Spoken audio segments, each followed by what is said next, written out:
Welcome to the show, Dr. Madelene Chan, award-winning artist, songwriter, author, a life coach, and a TV presenter. It's fantastic to have you on the show. You're the creator of Star Child Universe, novelist. You're the global ambassador for Business Growth Crowd, Creative Soul Heart Awakener, and life coach. It's fantastic to have you on the show with us. You're also a producer for World Jenny's Day Mental Health Mindful Charity TV and Gala. There's so much about what you do, Madelene. Thank you so much for being with us. And please do tell us more. Thank you, Tom. Thank you for allowing me and Skyler to be for Music for Global Change broadcast. Thank you. Yep. It's a lot that I've done. And it's really strange because people usually say to me, you've done so much, but is it for real? And is it a fake it till you make it? Yeah. I went, no, it's actually real, because for me, Tom, I've always been a creative heart. I've always done creativity. I haven't been able to hold a job down at all. I've always been self-employed or doing small jobs, short term, which would enable me to be able to carry my passion, which is my creative heart, but the art of the creative heart. I first started going into music and writing. And because I came from a very kind of discordant life and background, the only way I could hear myself or make myself feel better was to sing. So I put all my emotions into my voice. So that to me was my own little world. And my own little world was where I was able to cope with certain things that happened to me. And instead of projecting or making someone else suffer, I would alchemize it by writing and singing and expressing in song. Right. Through that passion, then I joined, and then, through that, I was being part of boy groups, boy band groups, girl boy groups in the industry. Then I got signed by an independent label. So what I'm trying to say is every time I've been doing something to do with the music industry, it's really strange when it says it's not your time, even though you focus and go for it. I even had a hit in the Billboard charts, #7, with called Follow Love. It was quite a really good chart positioning. And then after that, they fell out. So again, I was put on the back burner again. So and the first time was when I joined a group called Steps when I was younger. I was in my 20s. And that was a very manufactured boy-girl band. And we were told what to say, how to act, how to be. In fact, I had to represent the Asian market. And for something that was said at the time, which is wrongful now, I want you to represent the Asian market. It's, even though I was English and brought up in Bradford. So how could I represent Japan? I can't. And so I thought, I'm not going to be able to pull this off. And then on top of that, we had to lip sync, which means you don't actually sing with your natural voice. You're just singing to the track. So, So that was another thing a letdown for me. So I decided then it's time for me to come away from the industry. And I went to Malta, spent 16 years there, started to work with helping other singers and other who wanted to get out there as a singer artist in Malta, but also who wanted to express their voice, express their confidence. So I started to work and started to bring a new kind of way of confidence. I invented a singing course called Colors of the Voice. I help people with their inner voice and their external voice, because we have the inner voice and external voice. And when it's balanced, we're able to have that perfect confidence and those tones. And then I worked for Sky TV. And I was working in the production side, and in my heart I was saying, oh, you know, I'd really like to be a TV presenter. But it was really difficult at that time to be that. And you kind of, when you're a tea person or just, you know, an assistant, it's almost, they don't push you to be a presenter. It's a case of, this is your job and that's it. Right. There's no room or space or grace to be able to grow. So that's when I met a lovely man, Philip Chan. The late Philip Chan has crossed over, and he's what you call the golden connector, and he really connects a lot of people. And so I went on Ian Turner's show on Sky, and I went on there as a guest. And at the time, with the Star Child, he asked me, "What? It's a Christmas edition. Why don't you come on board with Star Child?" And I went, "Oh, okay. Why not? Yeah." So I went on there, got interviewed. Then he said, "I think you should try and be a presenter." And I went, "Oh, really? Oh." And he says, "Right, I'm going to put you in contact with my friend Jacqueline Kerbeck, who is the CEO of USA Global TV and Radio." Right. She's now grown and evolved now, but at the time it was just growing. So I went in there, and I didn't know what was facing. I didn't know what I was going for, but I felt I had the space to learn. And she was offering me, I mean, I had to invest. You have to invest in yourself. That's the thing. You have to invest in yourself, whether that's in your time or whether that's in financial equity. You have to invest, because this is the only way that then you can bring out your creative projects, whatever you're focusing on. You have to make sure your heart is in it, because if it's not worth doing. It's really not worth doing. It's a half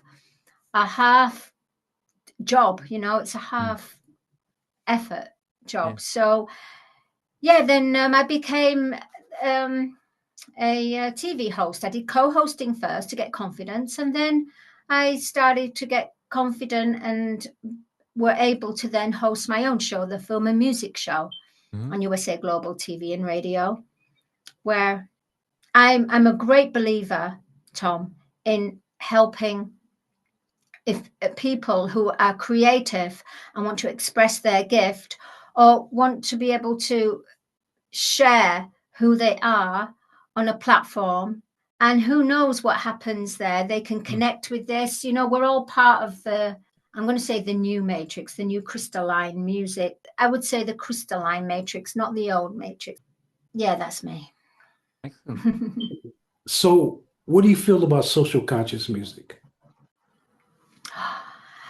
That's an interesting question, Skyler. Right. I have been writing social conscious music since I was 19. At the time when I came to London and I was bringing out songs like this, the producers and the industry and the managers turned around and said to me, "This kind of music will not be accepted at all. Not in this day and age. It will never be accepted." And I said, "No, it will be." He goes, No, people don't want to know about how you can make things better, how you can contribute, how you can help things, how can you make things lighter, how you can bring an answer to something, or at least another way of looking at it. We don't want to know that.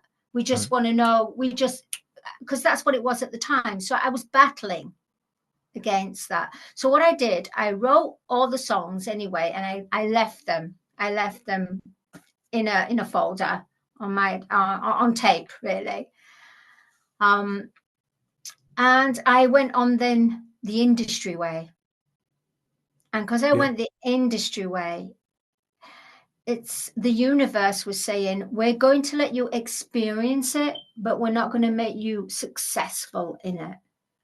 Right. I always felt I had to wait for the golden age. Are we there? Yeah, because it's really weird, Skyler, because I'm really in tune. And when I left Steps, and they then got a massive deal. I mean, they've done really exceptionally well. I was trying to understand why I was leaving that. This is all I wanted. What's going on? Mm. And it's like a higher consciousness said to me, little one, you have to wait for the golden times. And I thought, okay. But then when I went on holiday somewhere, I saw this old man, and it was near the sea. And I sat next to him, and he said, oh, give me your hand. And I went, oh, okay, I'll give you my palm. And he goes, okay, nothing's going to really happen for you until you're 50 plus. I was 25 then. And I'm like, what? He goes, yeah, you're specially chosen, but it's going to be a very difficult path, extremely difficult, and you're not going to start to see results until you're 50 plus. Right. Yeah. Can you imagine how I felt? Mm-hmm. I was like, what's going on there?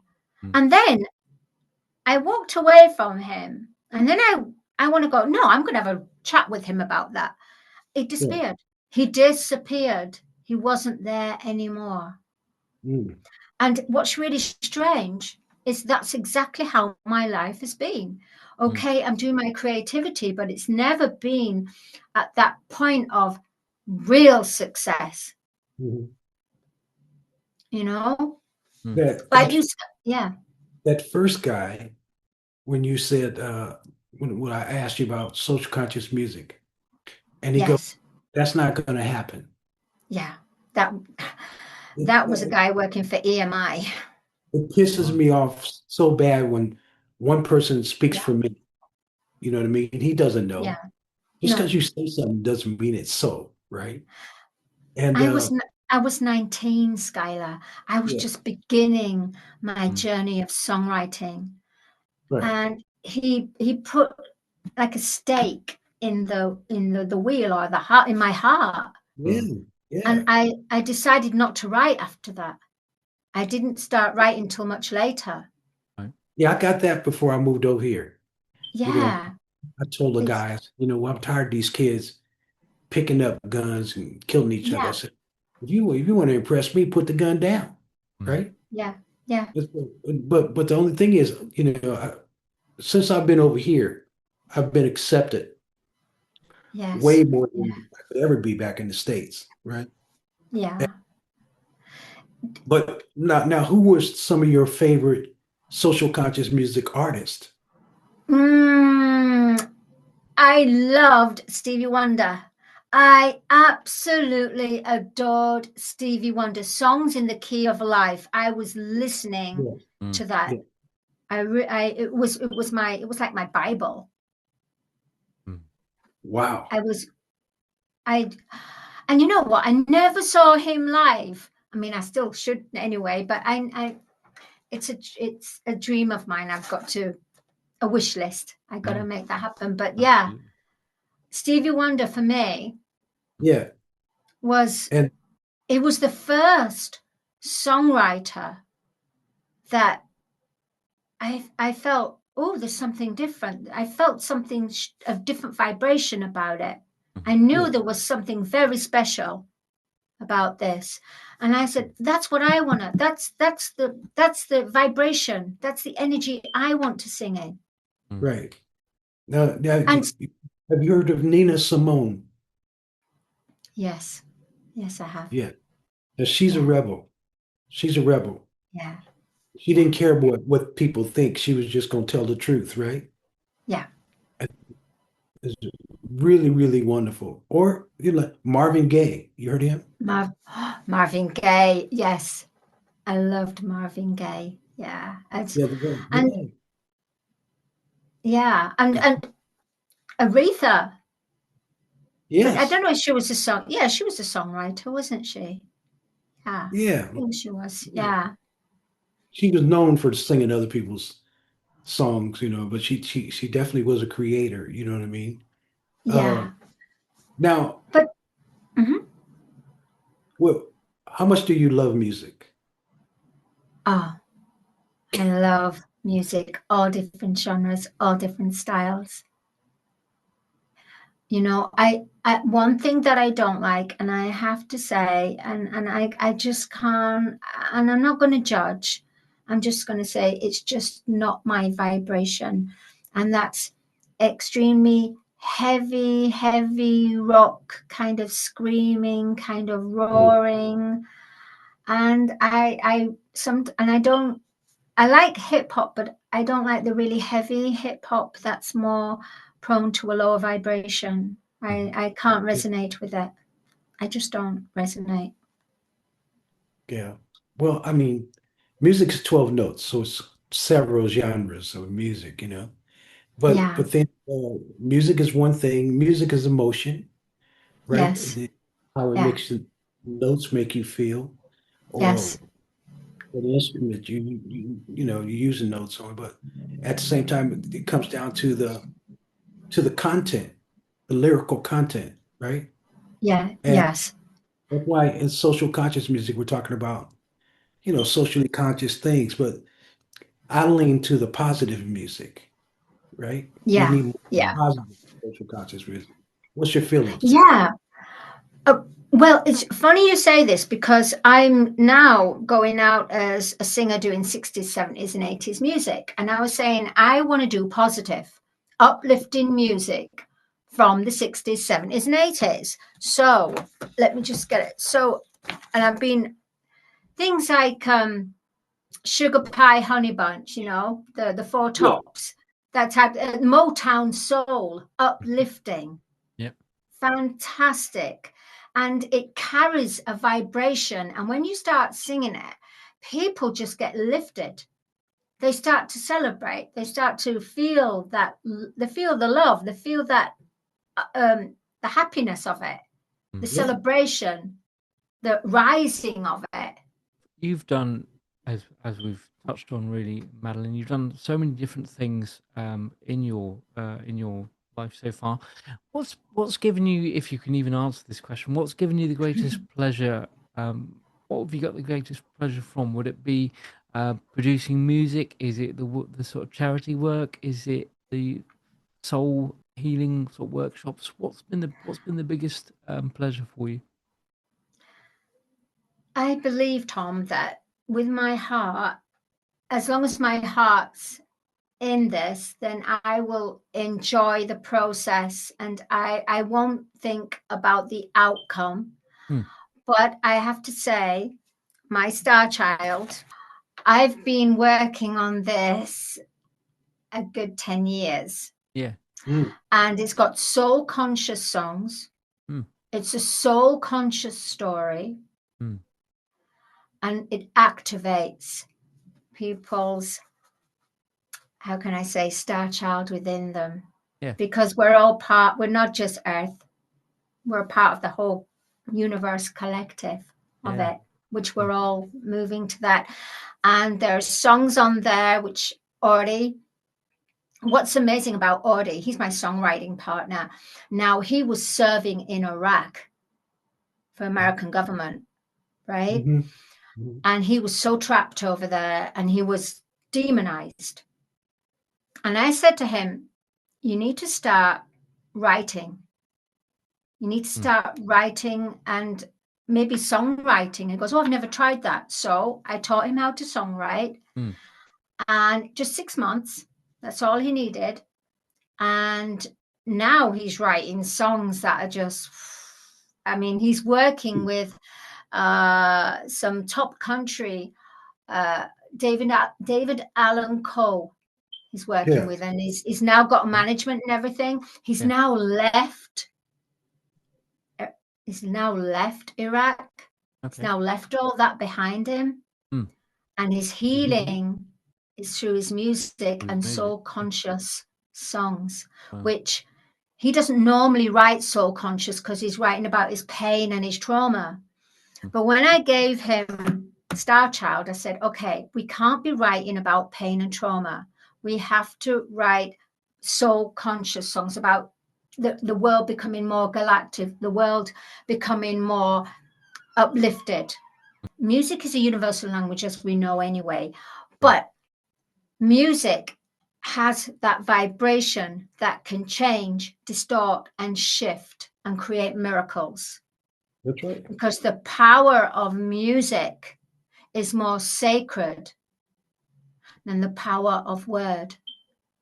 Yeah. I'm looking forward to doing my Star Child musical, which I'm having meetings at the moment. I'm looking to do that 2026, just on a small stage, you know, Yeah. 64 people, you know, because it would be nice to get it in a big West End, but come on, you know, you need loads of money for that. And you got to start off small anyway, you know, you can't be too.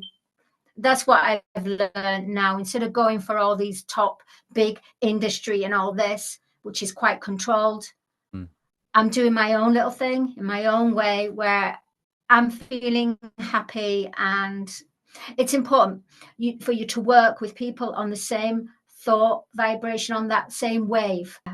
Listen, I'm sending so much love to you.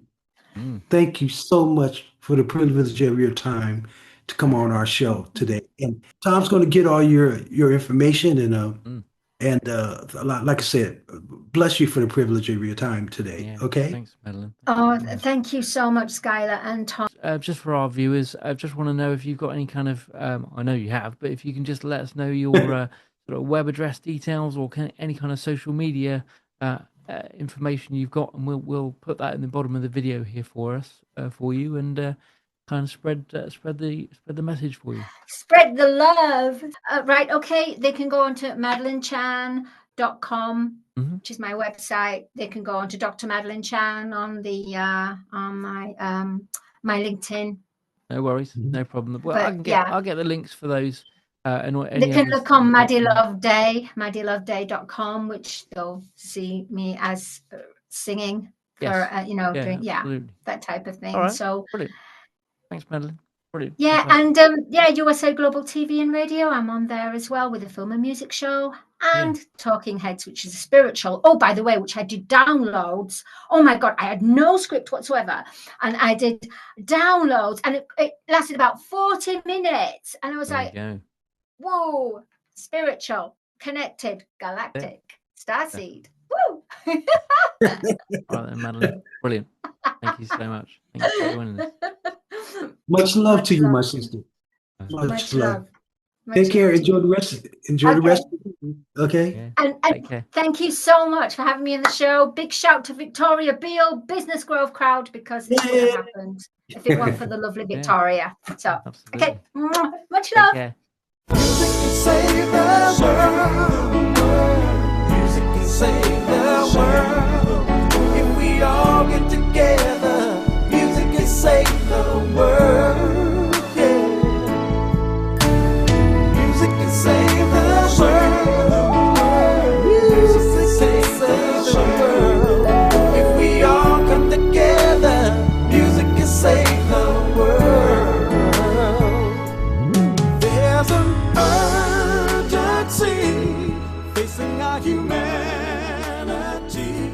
Thank you so much for watching. To stay up to date, please click subscribe and hit the bell. You can also join our group on Facebook and find us on LinkedIn and Instagram.